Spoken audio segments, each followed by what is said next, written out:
Archaeology is supposed to explain the past. Most of the time it does. Layers are dated, tools are categorized, and human behavior slowly comes into focus. But scattered across the world are discoveries that do the opposite, finds so disturbing, so out of place, that they leave researchers with evidence but no satisfying explanation. These are not legends or fringe claims. They are real excavations, documented by scientists, that still resist clear answers. One of the most unsettling examples comes from a pit in southern Germany. At Talheim, archaeologists uncovered a mass grave dating to around 5000 BCE. 34 people, men, women and children, were buried together. Every skull showed blunt force trauma. Many victims had been struck from behind. Some were killed while running. There were no defensive wounds, no signs of battle formation. This was not war. It was execution. Entire families wiped out in minutes. Why they were targeted, who carried it out, and why no survivors were left behind remains unknown. It is one of the earliest confirmed massacres in human history, and it suggests organized violence far earlier than once believed. Then there is the Screaming Mummy.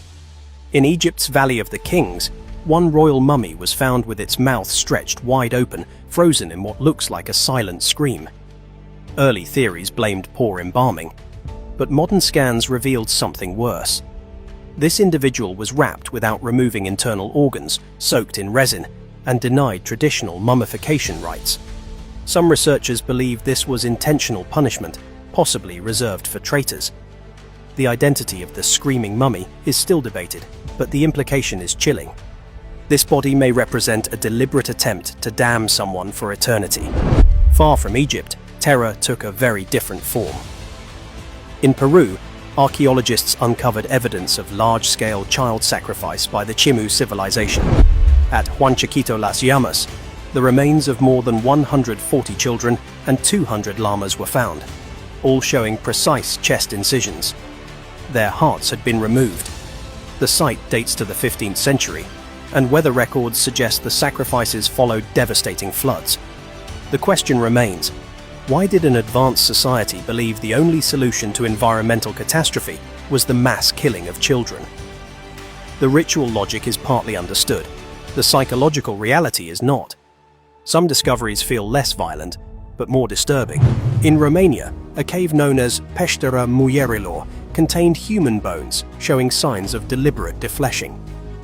Cut marks indicate flesh was removed shortly after death. There is no evidence of starvation or survival cannibalism. The bodies appear to have been processed methodically, possibly as part of a ritual.